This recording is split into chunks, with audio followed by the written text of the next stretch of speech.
বিশ্ব রাজনীতিতে ধীরে ধীরে একটি নতুন বাস্তবতা তৈরি হচ্ছে।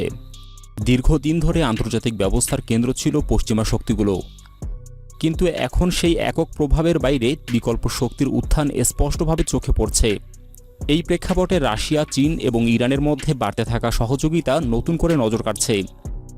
অনেক বিশ্লেষক মনে করছেন এটি শুধু সাধারণ কূটনৈতিক সম্পর্ক নয়, বরং একটি সম্ভাব্য শক্তির সমীকরণ।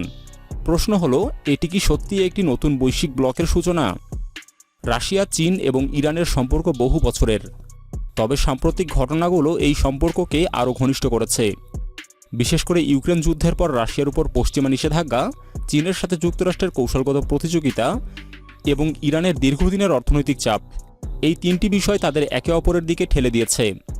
এই তিন দেশের একটি সাধারণ লক্ষ্য রয়েছে: পশ্চিমা প্রভাবের বাইরে নিজেদের অবস্থান শক্ত করা। অর্থনৈতিকভাবে চীন এই সমীকরণের কেন্দ্রবিন্দু। তাদের বিশাল শিল্পখাত, প্রযুক্তি এবং বৈশ্বিক বাণিজ্য নেটওয়ার্ক অন্য দুই দেশের বিকল্প অর্থনৈতিক পথ খুঁজতে সাহায্য করছে।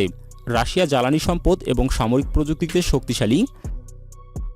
তারা গ্যাস এবং তেলের মাধ্যমে প্রভাব বিস্তার করে এবং উন্নত অস্ত্র প্রযুক্তি সরবরাহে সক্ষম।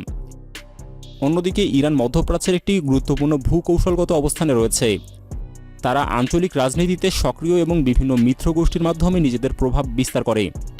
এই তিন দেশের মধ্যে জ্বালানি, সামরিক সরঞ্জাম এবং প্রযুক্তি বিনিময় ক্রমেই বাড়ছে।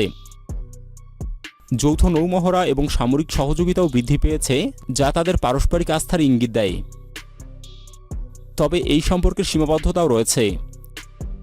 চীন একটি বৈশ্বিক অর্থনৈতিক শক্তি, যারা পশ্চিমা বাজারের সাথে গভীরভাবে যুক্ত। তারা সরাসরি কোনো সংঘাতে জড়াতে চায় না। রাশিয়া এবং ইরান তুলনামূলকভাবে বেশি চাপের মধ্যে রয়েছে এবং তাদের কৌশল ভিন্ন। অর্থাৎ এই সম্পর্ক পুরোপুরি আদর্শিক নয়, বরং স্বার্থনির্ভর। বিশ্লেষকদের মতে এটি কখনো একটি আনুষ্ঠানিক সামরিক জোট নয়, বরং একটি নমনীয় সহযোগিতা কাঠামো, যেখানে প্রয়োজন অনুযায়ী তারা একে অপরের সমর্থন দেয়।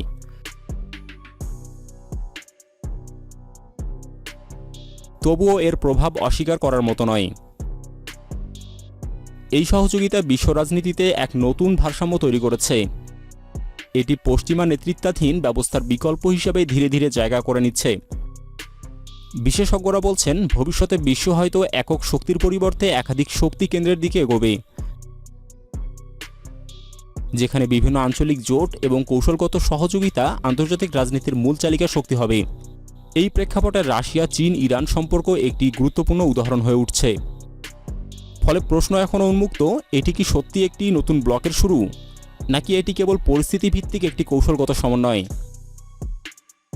এই উত্তরই ভবিষ্যতের বিশ্ব ব্যবস্থার রূপরেখা নির্ধারণ করবে।